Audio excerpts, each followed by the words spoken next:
Hey, Joe Pane here. The final episode for 2023 of Insights has just dropped. It's called An Opportunity to Begin Again. I hope you find it valuable. See you soon.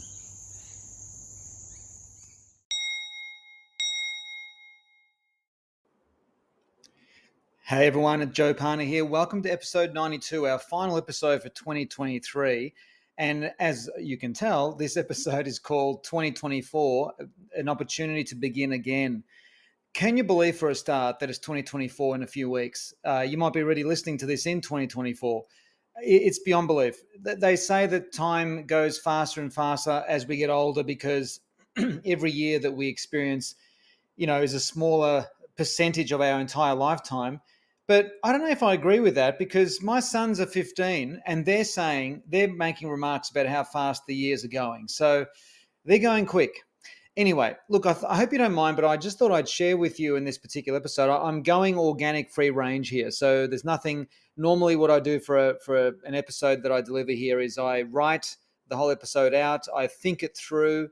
I rewrite it. I think it through again just to check on my thinking, and then I share it with you here. But this episode is not like that. It's more, as I say, free range organic. So let's have a look at this. So 2023 is coming to an end. So a couple of things I want to share with you.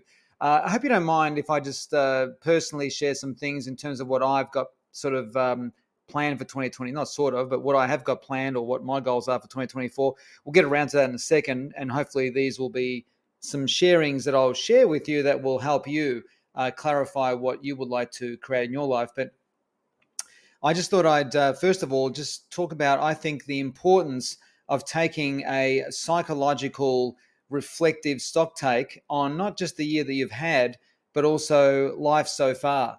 One of the things I love doing is as the year comes to a fast finishing end, and at the time of this recording, it's about the middle of December, and more than likely you're listening to this probably at the very, very end of December going into January. And in that downtime, like it happens to be that the final working day is Friday, December the 22nd.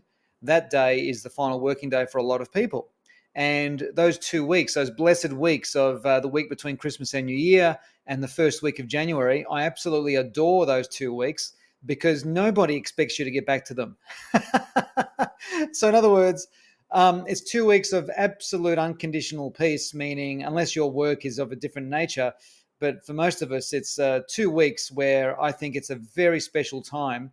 Other than obviously spending time with people that you love, people you want to be spending more time with, or however you choose to spend your 2 weeks or those 2 weeks in a way that brings you joy. But I think in those 2 weeks, it's a great opportunity to take, as I just mentioned, a psychological, reflective stock take on not just the year that we've had, but how are you doing in life so far? How are you progressing along? Now, some of you listening to this might say to me, well, I'm not progressing along all that well at all. I had a terrible year last year, meaning 2023, or, I'm sick of all these issues I've had with X, Y, and Z over the last few years. Others on this call or others on this Insights podcast, see, I told you it was organic and free range. I'm going to make lots of stumbling mistakes. Many others will say how great their 2023 was. I was just speaking with somebody just only an hour ago who one of my colleagues who has just had one of his best years ever in 2023. So we're all going to be at, extreme ends of the spectrum and all the way into the middle of the spectrum of perception when it comes to how it is that we view the year that we've had. Something fascinating is when I take a reflective stock take, what I do is I go macro then micro. So macro meaning I go big picture. I look at my life from the helicopter view of the sky and I say, okay, what have been some of the great years so far, and where does 2023 sort of slot in with some of the better years of my life? And I'm not going to go into all the detail of what those years were, but I'll give you one example. A standout year, there's lots of standout years, my God, as I say this to you, I'm thinking of about 5 particular years that are standouts. It was the year that I started working in real estate. It was the year that I got married, the year that we bought our first home. I won't bore you with all the chronological details of my life, but there were many years, and I'm sure you have got years gone by that stand out for different reasons. Now, here's something I want to share with you that I think is quite Well, I hope you find it interesting like I do, and that is that 1989 is a year that stood out for me big time. It was one of the greatest, I view it as one of the greatest years of my life because, for many reasons. One, it was my first year at uni. It was my first foray into official education with girls involved. I'd been in a school that was boys only for all of my life, or primary school was co-ed, but it's primary school. But from the ages of 12 to 17, 18, I was in a boys only school. So going into uni was like an opening of the heart, mind, and soul, and in all different ways, if you can imagine, meeting all these different people. It was incredible. Not only did I meet lots of girls, but I also met my best mate, who was going to become my best mate on that in a particular year. I made lots of great friends, and it was one of the greatest years of my life for that reason.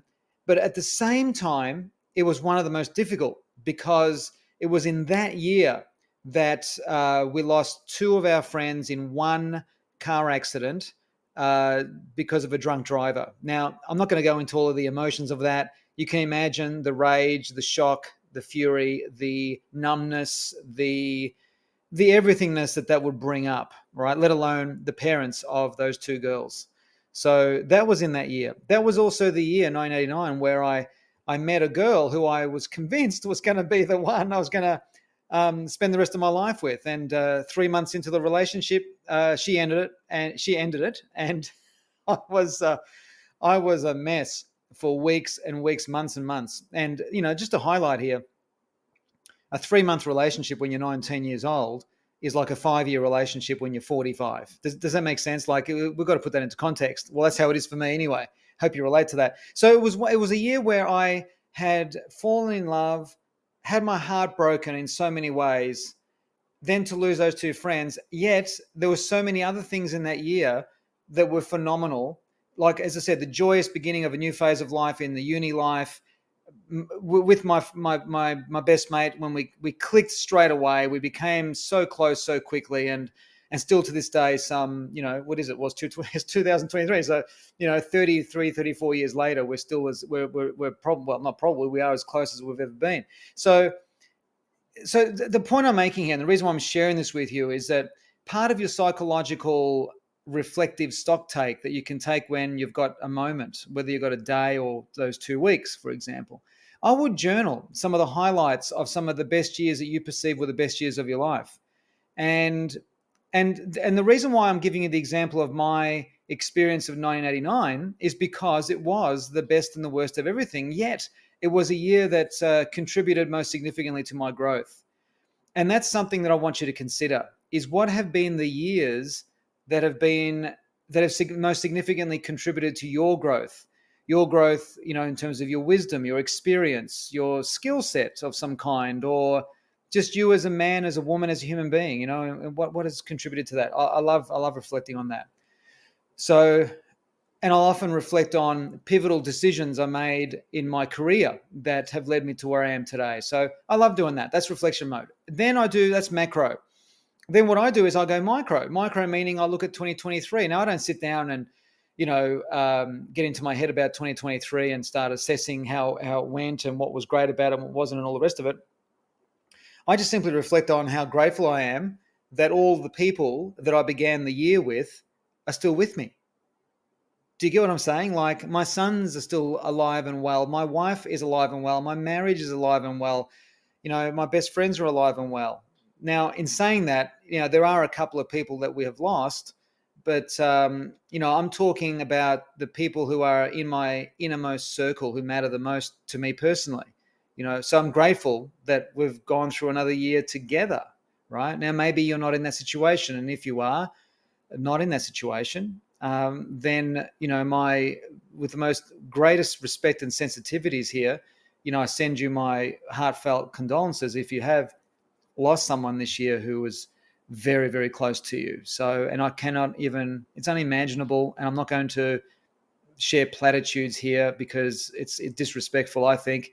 I cannot imagine at all what that would be like. So if you're in that position, I'm really sorry to hear that, or sorry to know that.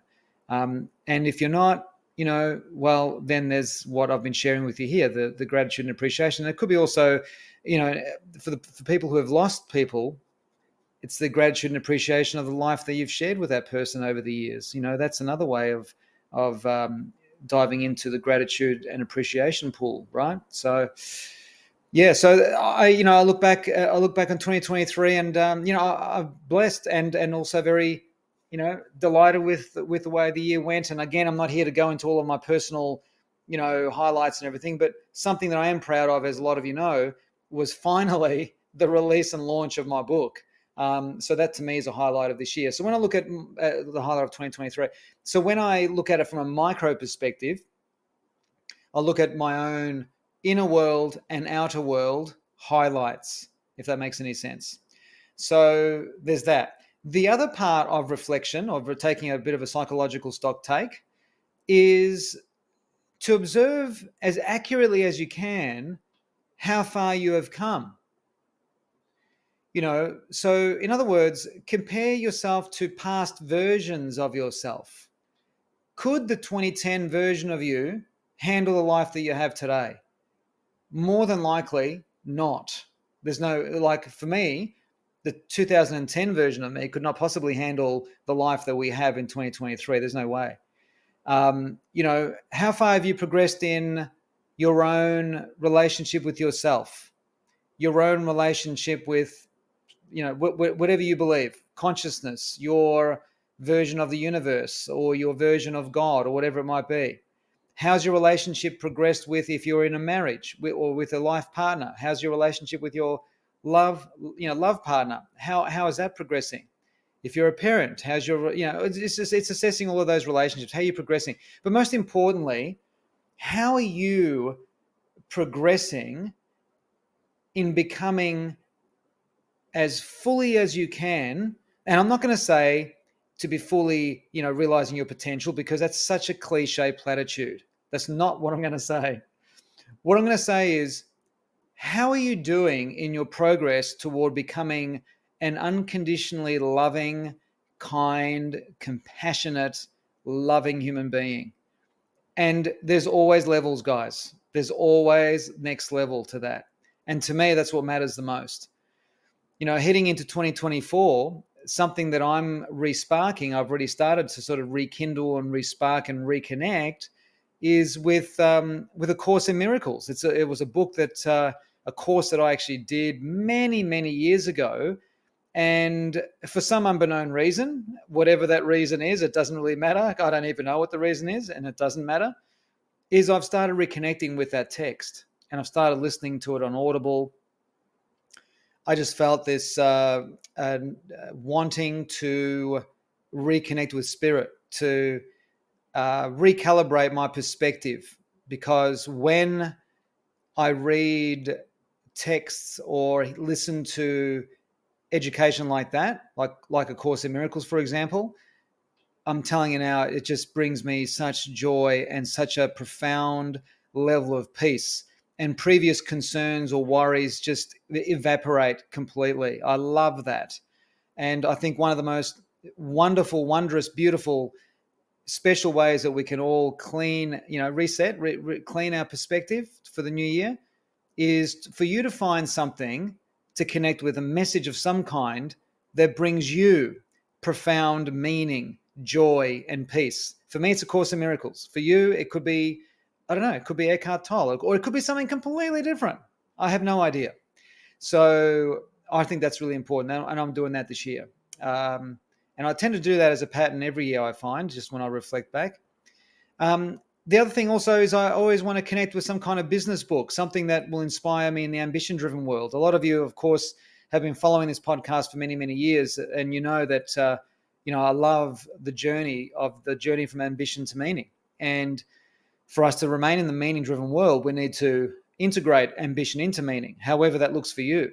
And so there's a book I'm reading at the moment that was recommended is the word, recommended to me very highly by someone who I admire and respect, another colleague of mine, which is called 10X is Easier Than 2X. I don't recall the name of the author, but I'm sure if you Google 10X is better than 2X, it's a great business book. The reason why I believe it's great, and because I'm about 3 chapters in or 2 chapters in, something like that, and the intro is pretty long, and yes, it's so far brilliant. It's simple but brilliant. Is what I love about it is that it taps into a philosophy that has resonated with me profoundly for so many years, and that is, of course, linking into the Pareto principle of the 80-20 rule. Pareto was an Italian economist who discovered a pattern in numbers and in economic data. And fundamentally, the 80-20 rule is what was born from his work.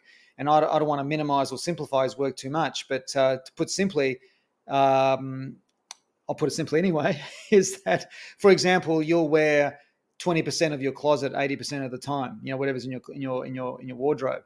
20% of your actions will bring in 80% of your fees, or of your 20% of your decision making and actions will bring in 80% of your income. This is even more potent when you start talking 90-10. And the book 10x is easier than 2x. It focuses on how to behave and what to focus on and what actions to take that gives you the most leverage. So in other words, 10% of your actions are bringing 90% of your results, getting clearer on what that is. And that's how I've lived for a very, very long time in my professional life and that's the efficiency and effectiveness that I adore. I can't look, I'm going to say something here that will be misunderstood, and that's okay. I'm happy to be misunderstood. And that is that I'm not into the go hard sort of mentality. There are many. I was listening to I shouldn't say this, but what the heck? I was listening to an interview, a recent interview with Arnold Schwarzenegger, and all he talks about is hard slog work. He was sharing how at his peak he was training in the gym 5 hours a day, which is amazing. Elite athletes do that. Then he would go and go to his job. Then he was also going to college, and then he would go to acting classes at night. So he would go to the gym 5 hours a day. I was exhausted just listening to him. 5 hours a day at the gym, working to earn money, because he wasn't earning money professionally as an athlete enough at that time. He was going to college, uni, and he was also attending acting classes at night.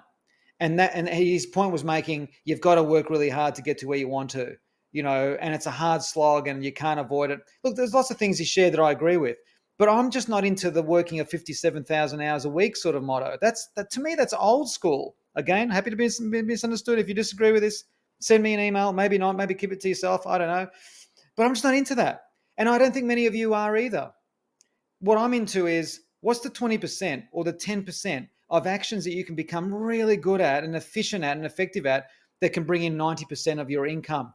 What's 10%? What's a way of expending your energy efficiently that brings in 90% of your energy? That I've always, I must say I've always been like that. I've thunk along those lines for a very long time. So, the other good thing about the 10x, and that's what the 10x is easier than 2x book talks about, and it also reminded me of I wrote down a 1 page. Most years I don't set goals per se. Again, some people won't agree with that. A lot of people won't. I don't set goals per se, but what I do though is I do write what I would love to experience in the next 1 to 5 years, and I do that every year. So as time is rolling on, and a lot of those things have come to fruition. It's incredible. It's incredible. So I've done that, and that's been inspired by the 10x thinking. So anyway, explore that if you want. So that's my business sort of focus, and my spiritual focus, as I said, is A Course in Miracles. A Course in Miracles is, I know a lot of people who have had a go at doing A Course in Miracles and have struggled, and I've also know a lot of people who have gone through the course and have had some profound results as a result of it. And for me personally, I think it's a phenomenal text. I recommend it strongly because it really delves into the heart of the truth of consciousness itself. It's a great way to live. And it really is. The focus of A Course in Miracles is that it takes us, its purpose is to take us away from the illusion of time and the illusion of what we place value on in our everyday lives, like our stuff and our things, and and all these bits and pieces. Now, I haven't got time to delve into that as deeply as I would love to, but it really is a reminder that everything that we're experiencing here is, and this is just my take on it, is so ever temporary. Everything is impermanent. Like everything is going to disappear one day. It really will, including you and I. This ego voice talking to you right now, including the ego ear listening to this ego voice. We're all going to disappear. And anyway, this is just my way of cleaning my windscreen to life, which helps me navigate uncertainty or stresses or pressures much more effectively, and ironically, more easily as well. So, look, I have no idea what 2024 is going to bring for me or for you. I have no idea. I'm not going to sit here. I have got a good feeling about 2024. Maybe you do too, but I'm not going to hang my hat on that because I had a good feeling about 2020. I remember New Year's Day feeling so excited about 2020 because I had all these workshops booked in. I had this incredible 2-day retreat that I was running for a whole staff of teachers from a Catholic primary school in our area, and I got to deliver that. That was in January before the shutdowns happened, and my God, that year. So who was to know? We don't know what 2024 is going to be. I'm not here presupposing that 2024 has got some evil dark things lurking. I don't know. We don't know. So let's embrace it. Let's embrace it with both hands. Let's have a crack, have a go. Let's have some fun. Let's enjoy ourselves, and let's let go of, some of the thoughts that perhaps didn't work for us in 2023 or even before that. As one of my favorite Wayne Dyer quotes is that all change is only one new thought away. I love that. So anyway, I'm going to start wrapping up. I hope there's something in there for you in my little ramble here. So I think it's worthwhile taking a psychological stock take on the year that you've had, and also a psychological stock take, a reflection on how you are doing. How are you progressing?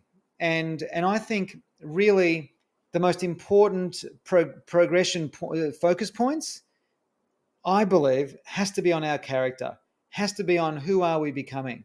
Are we any closer to becoming, as I said earlier, unconditionally loving, compassionate, kind, loving people?